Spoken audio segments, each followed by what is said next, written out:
Good morning. This is Dishha Bagchi for ThePrint, and we're back with Lieutenant General H.S. Panag to discuss his column from this week.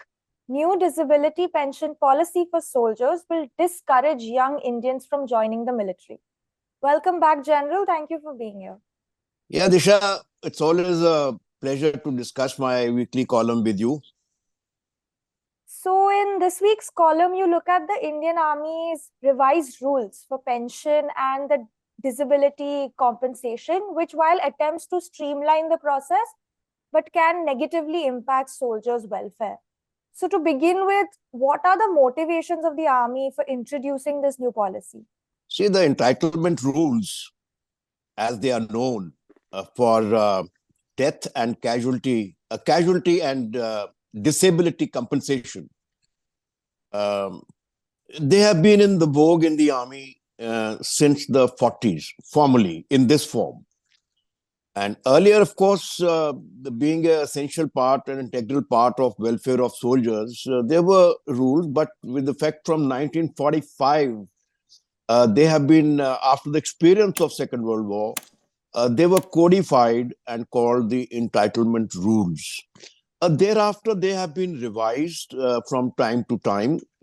And so this time also, the Army says that we had set up a study group which consisted of representatives of the three services, Department of Ex-Servicemen Welfare, MOD Finance, and the rules which have been framed now are, to amplify and refine the rules which were last updated in 2008. So this is the official version to streamline, improve, and also to curb misuse of the rules, because there has been a degree of alarm raised by the Comptroller Defense Accounts as well as by the CAG, that is the Controller and Auditor General of the Government of India, that there is a spurt in the rise in the number of cases of disability pension, particularly amongst the officers, and thereby hinting that the provision is apparently being misused.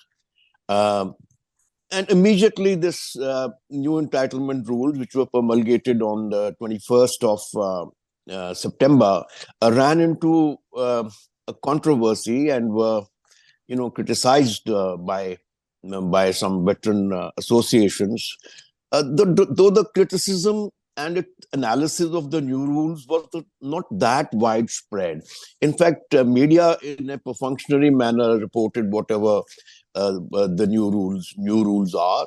They did not look at it with a fine tooth comb as to what has happened. The reality is that far-reaching changes have been made. And which are not easily understood by the media, including by service soldiers. It requires people who have dealt with the subject in detail, particularly the soldiers, including the veterans who have been directly affected, and also by activists who are concerned with the welfare of soldiers. So, as I said, while the Army was quick to respond, including the CDS has himself come on the air and trying to say that nothing much has changed. The rules remain the same. They are just being refined and they're just being updated, and trying to give a kind of assurance. But as I mentioned very categorically, that far-reaching changes have been made. The rules have been diluted, and they, in the desire to curb misuse, they have actually made the rules so stringent that it'll now impinge on the rights of soldiers, the disabled soldiers. And that's why I said it's a disincentive for the younger generation. So you talk about some of the provisions of this new policy. So what are these provisions that have made it so controversial? As I mentioned, Disha, that we have almost 80 to 85 years of experience with the entitlement rules. All the earlier rules were merely further refinement of the existing rules, in the sense that some of the rules were reviewed based on the Supreme Court and High Court judgments. Some of the rules were also reviewed based on advances in medical research and the experience of wars and so on. And so it was, the rules by and large remained the same, but they were refined, and in fact always more in favor of the refinement was more in favor of the soldiers. That means the affected soldiers who are disabled, or those who die in battle or otherwise due to causes which are related to military service. But these rules have made far-reaching and many controversial changes. And they have not only said this, they have also said that that these rules will supersede all previous rules. That means all the rules which had incorporated the experience of years, of decades, refined by the government, based on the orders of the high courts and Supreme Courts, would now be superseded by these rules. Now, some of the controversial changes are that disability pension used to consist of two elements: the disability element and the service element. Service element is the normal pension, and disability element is that based upon what percentage of disability was assessed. Based upon that, there is the progressive kind of a table related to your last pay drawn.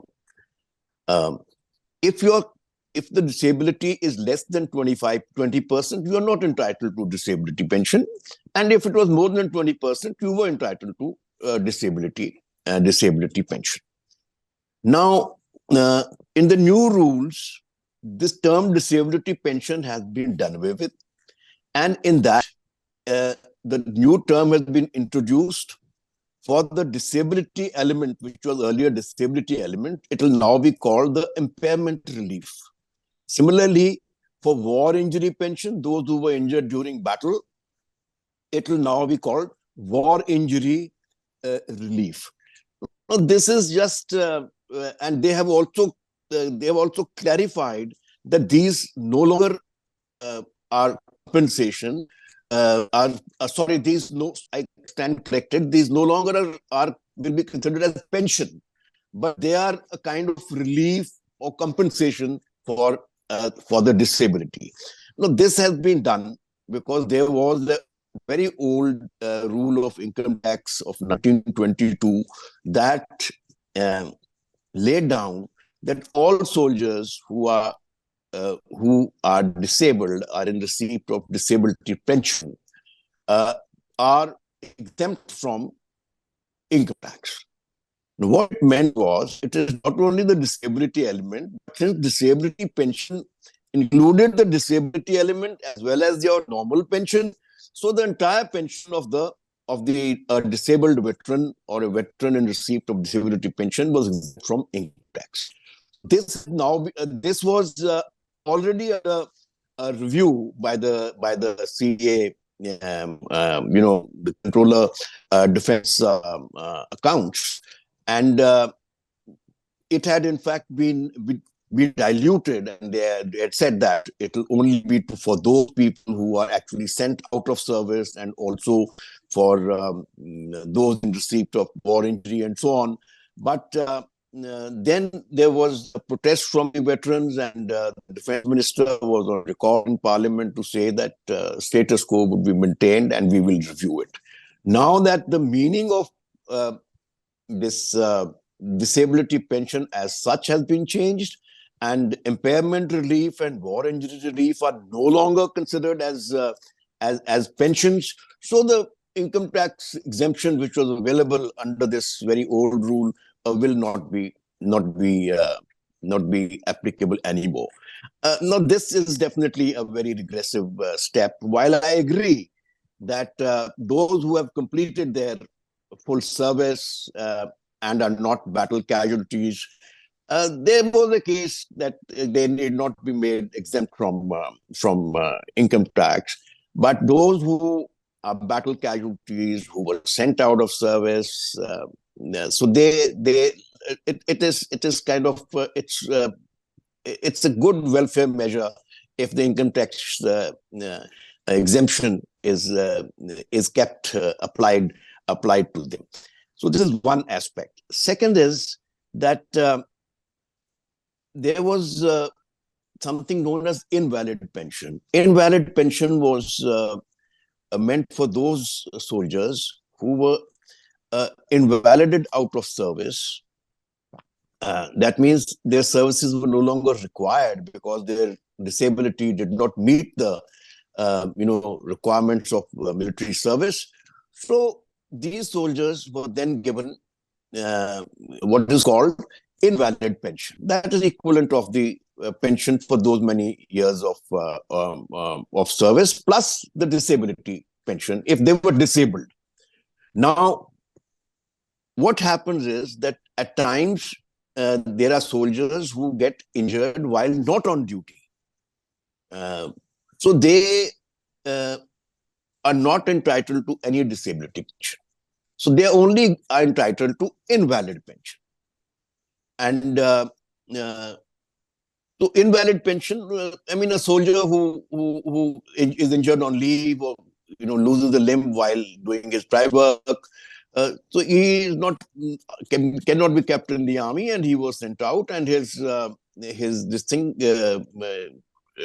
was given invalid pension. Now they have laid down a clause, which was an old clause that which had been done away with by the Ministry of Defense itself on the advice of the Supreme Court, that there was a 10-year limit that to be entitled to invalid pension in case your injury disability is not attributable to military service. This 10 years, there was a 10-year limit earlier, to done away with. Now it has been reintroduced. Another regressive step. What it implies is that any soldier who has less than 10 years service, if he's on leave and there he meets with an accident, or he's taking his wife to the market from the military station and he meets with an accident and he's got less than 10 years service, he will go home without any kind of pension except his own savings. Now, another provision which was under fire for a long time, that is the requirement of disability pension for cadets and trainees in the officer academies of the Indian Army. Now, they are not entitled to any kind of disability pension. In fact, this is something which I, as a cadet in the National Defense Academy, did not even know. If we had known, we would have probably had a slightly different attitude towards our boldness in training, and our aggressive attitude towards doing dangerous kind of training. I'm just giving you an example. So they were given what is called something known as ex gratia payment. It's a kind of decided based upon the disability. It's a monthly payment. And this case has been in the limelight and the press for a long, long time. In the case of civilian employees of any kind who are disabled during training, They are either given disability pension or they are given invalid pension. And just like IAS training officers or IPS training officers, Indian Revenue training officers, if they are injured or disabled during their training, they will get disability pension. So this is, but this provision has again been retained. And why are the officer cadets being singled? So what kind of motivation would officer cadets have?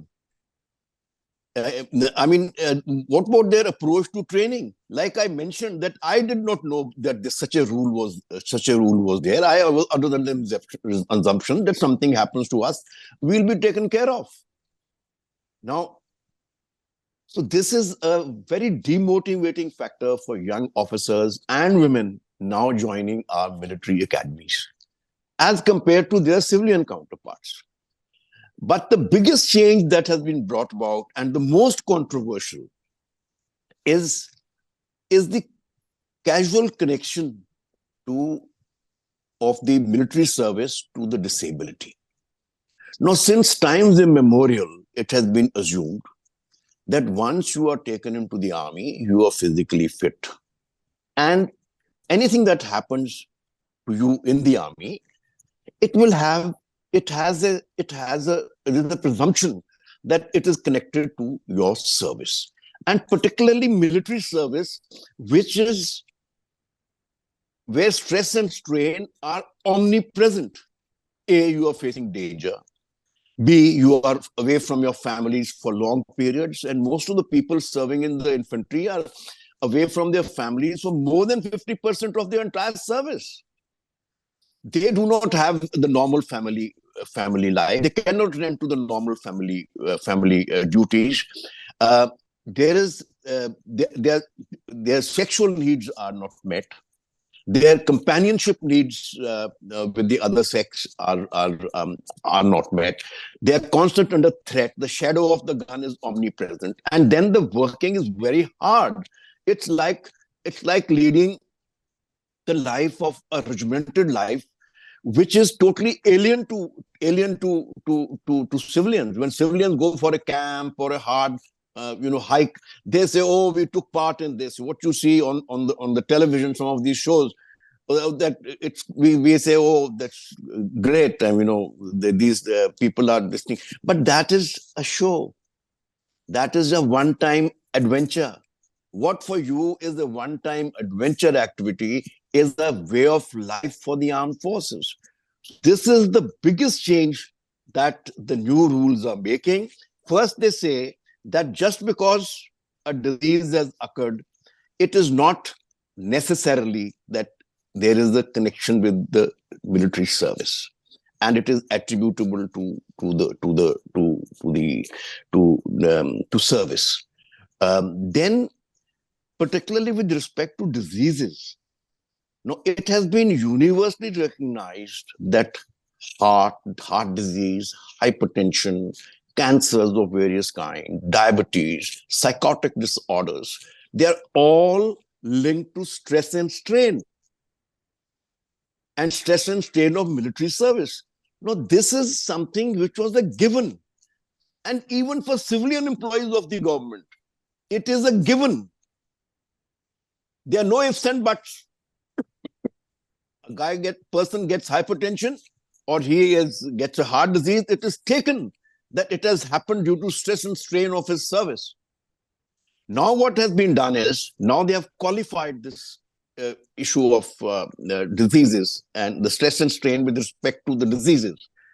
For example, for hypertension, they have laid down that it will only be considered that provided the person is serving in high altitude, or is in active operations, or has been under strenuous active for 72 hours. The same rules have been made for heart disease. And the percentage of disability, I'll just give you one example, that for hypertension and disability, the earlier guidelines which were there for the medical officers who actually assess the disability percentage, it was 30 and 20%. That means if a person's hypertension is linked to military service and his diabetes is assessed as linked to military service, his disability percentage will be 30% for hypertension and 20% for diabetes. It has now been reduced to 5%. And as I mentioned to you, that anything less than 20% is not considered as not eligible for grant of disability pension. So these are some of the major changes which have been made. They are very regressive.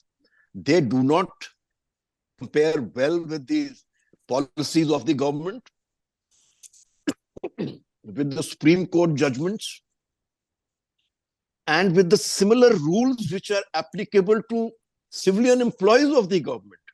Now, the comparison is unthinkable. A soldier's life, which everybody recognizes is strenuous, tough, under phenomenal stress and strain, danger, deprivation, and compared to him, a government clerk, a government employee working in Delhi, he is better placed. His disability rules are more liberal as compared to the soldier. So these are some of the vulnerabilities, and they have so much of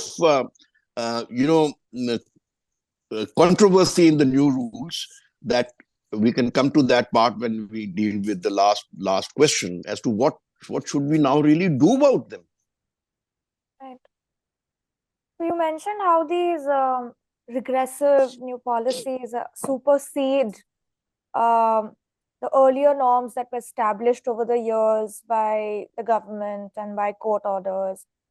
So how are these policies negating them, and how are you? I understand that they're superseding them, but in a sense, do you think the entire effect or impact of those previous rules is now diminished or gone? You see, one of the rulings which the Supreme Court and the High Courts, who can also who can deal with constitutional matters, there has been this link of soldiers' disability to military service. It has been presumed, it has been categorically ruled by the Supreme Court, and Supreme Court judgments are quoted and almost become the law, that you simply cannot say that there's no connection. Once a soldier is found fit and he is in the armed forces, it is presumed that whatever happens to him, there is the stress and strain of service have effect.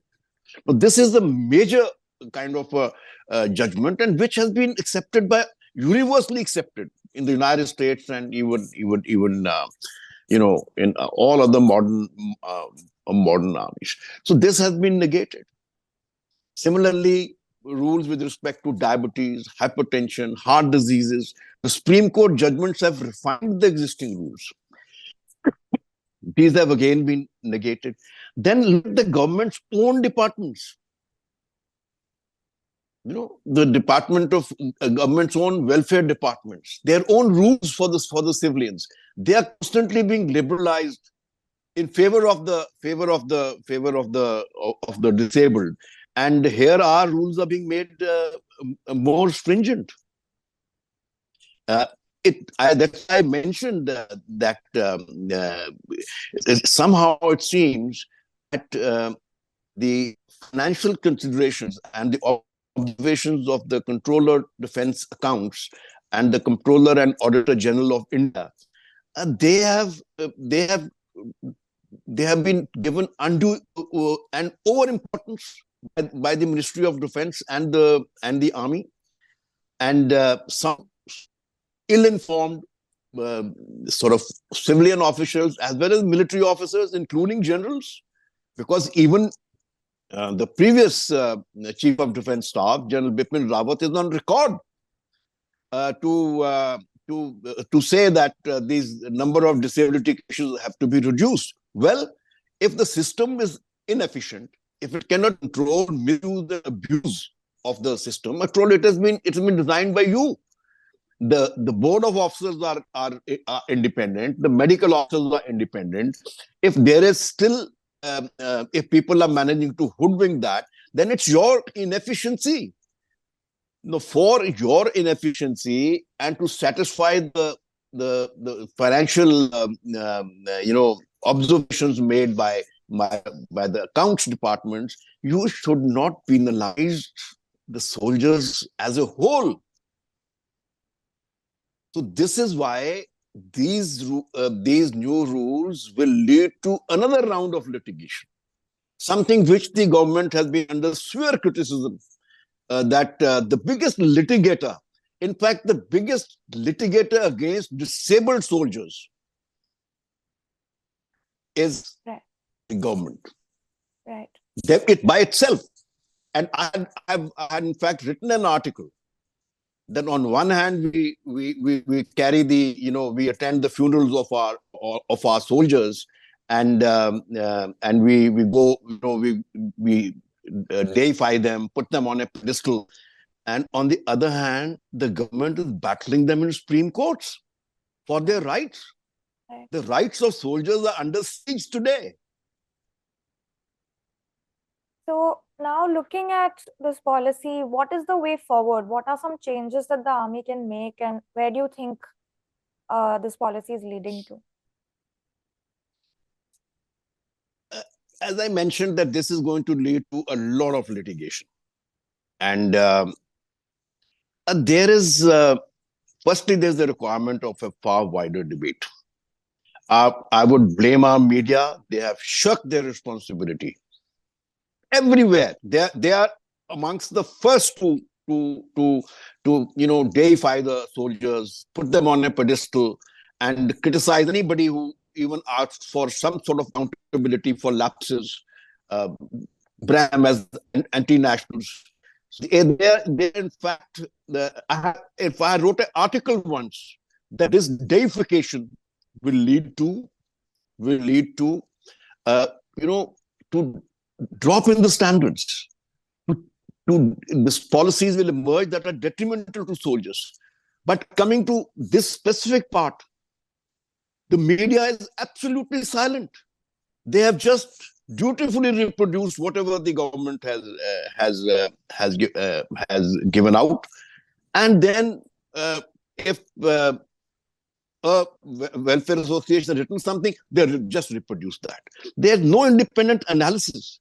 There's no debate in the parliament, barring some brownie points scored by the opposition parties that this government is against the soldiers. There is no debate in the parliament.